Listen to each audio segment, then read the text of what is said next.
Nesta aula, nós iremos falar sobre o pré-mercado. E por que é importante você fazer um pré-mercado? Quando você começa a operar, você não pode chegar aos léus e falar assim, vou abrir uma operação. Não, você tem que fundamentar as suas operações antes. Você tem que se preparar, olhar como que estão os mercados lá fora, decidir que tipo de trade você vai fazer, se o mercado vai ser um mercado mais volátil. Então, como que a gente faz isso? Nós fazemos isso durante o pré-mercado. E agora eu vou ensinar vocês a fazerem um pré-mercado, como que eu, Natália, faço o meu pré-mercado. Então, vamos lá. Já deixei aqui aberto todos os sites que eu uso, tá bom? Primeiro site, Valor Econômico. O Valor Econômico, ele é um site no qual você assina, né? Você paga uma mensalidade e aí você pode ler uma quantidade ilimitada de notícias.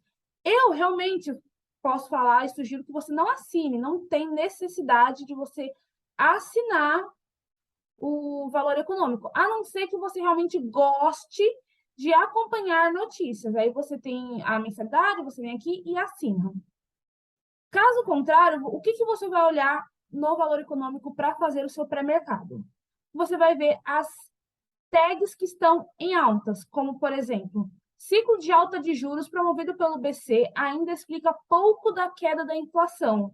Isso é uma notícia que traz volatilidade, sim, para o dólar. Por quê? Porque está falando da inflação. Aqui, Bradesco vai comprar 51% do BV. Essa é uma notícia que não traz tanta importância para o dólar, traz mais para o índice. Vamos descendo mais um pouquinho. Altas excessivas de juros podem piorar a inflação, diz ganhador Nobel. Isso daqui é uma notícia que realmente é informativa. Você pode buscar, sim, caso você queira se especializar um pouquinho mais sobre a alta da inflação.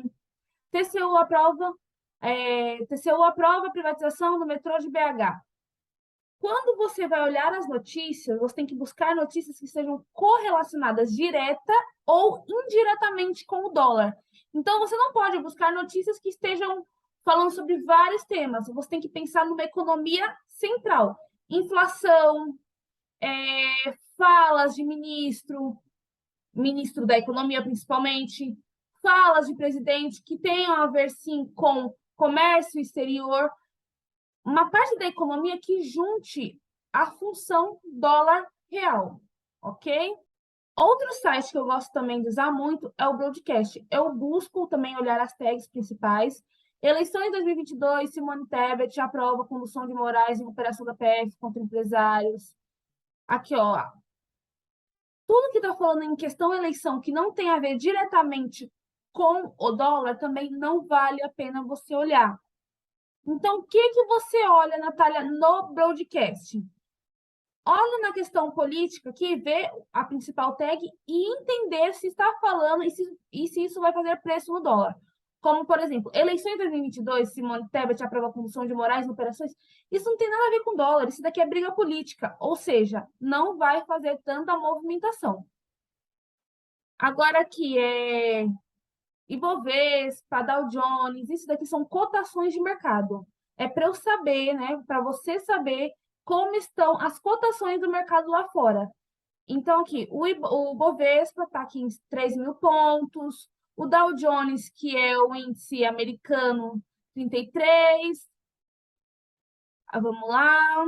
Ó, dólar 5,10, o euro a 5,9.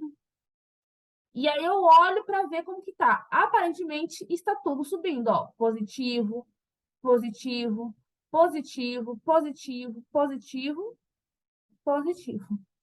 Dou uma olhada por cima, vejo que, ó, não tem nada falando sobre inflação, sobre economia, apenas sobre eleição. Então, não dou tanta importância. Busque sempre notícias que estejam correlacionadas com o dólar, tá bom? Então, bora lá.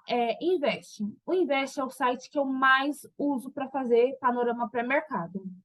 E por quê? Porque ele é o mais completo. Ele engloba muitas coisas. Então, vamos lá. Ibovespa reduz fôlego pressionado por Vale, Petrobras sobe.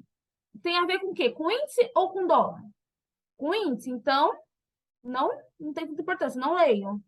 Vamos descendo. Petróleo fecha em alta com negociações com o Irã. Isso daqui tem a ver com a commodity. Pode fazer sim um precinho no dólar. Day trade, conheça as ferramentas? Não. Veja quais ações se beneficiam com a alta da queda da inflação, tal. Nada que esteja falando realmente sobre o dólar diretamente. Agora chegamos na parte mais importante, que é o calendário econômico. No calendário econômico, você vai ter noções sobre todos os eventos que irão acontecer durante a semana e durante o dia. Então, o que eu gosto de olhar? Quando chega no domingo, que eu vou me preparar para fazer a minha análise da semana, que eu vou montar a minha agenda, eu venho aqui, ó. Criptos, análise. Aqui, ó, notícias, calendário econômico. E aí vai aparecer a tela do calendário econômico. Quando é no domingo, eu coloco esta semana. E aí eu vejo cada dia, ó, domingo 21 teve isso, segunda-feira não teve nenhum dados, a não ser o boletim Focus. Terça-feira, eu vejo os dados que tem, ó, 11 horas saiu venda de casa, PMI do setor de serviços às 10h45. Quarta-feira, vamos ver, 9h30 teve núcleos por pedidos de bens duráveis. E aí eu vou anotando na minha agenda todos os dados importantes. Aí você me pergunta, Natália, como que eu sei que tal dado é importante? Eu sei que tal dado é importante porque as estrelas mostram o grau de importância. Ó, tá vendo aqui? Importância. 3 estrelas, muito importante. Ou seja, vai aumentar a volatilidade do dólar quando bater no devido horário, que vai sair a notícia, por exemplo, 11h30, a volatilidade aumenta. Então, eu marco tudo na agenda, deixo tudo separado. Quando chega no dia que eu vou operar, eu venho no calendário econômico, no site do Invest, novamente, e eu coloco assim, hoje. E aí sai toda a descrição do que irá acontecer no dia de hoje. 9h30, núcleo de pedidos de bens duráveis. Já saiu o dado, veio em linha atual, né, o anterior.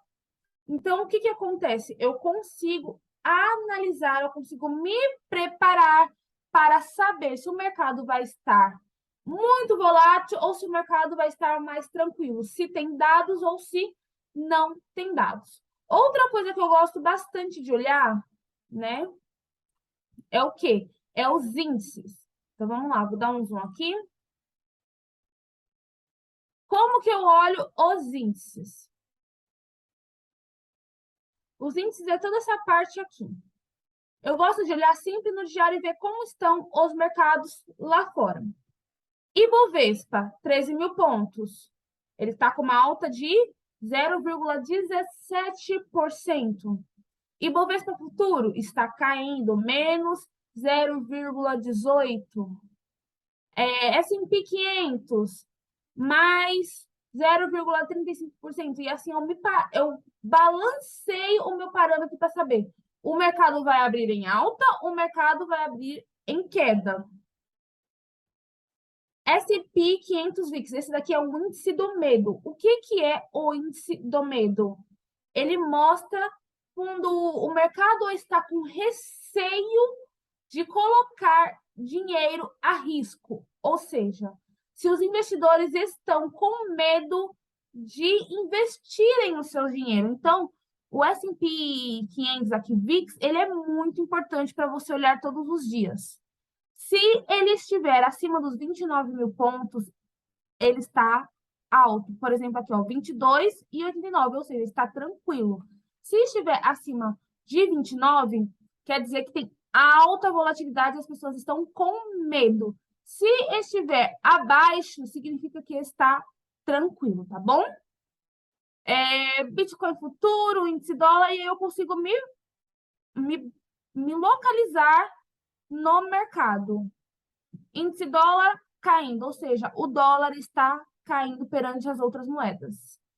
É assim que você faz um panorama para mercado, é isso que você analisa antes de você fundamentar as suas operações. Não adianta você chegar no mercado, de repente, do nada, ai, não estudei, não fiz nada, e querer fazer operações sem ter base, sem saber o que está acontecendo lá fora. Entenda que o mercado é um grande espelho. O que acontece lá fora acontece aqui e pode ser também que o que acontece aqui reflete lá fora. Então, você tem que entender como trader o que está acontecendo lá fora, que quando eu trago para o mercado brasileiro, para a Bolsa Brasileira, vai influenciar diretamente ou indiretamente no mercado de dólar futuro, tá bom? Essa é a aula sobre panorama de mercado.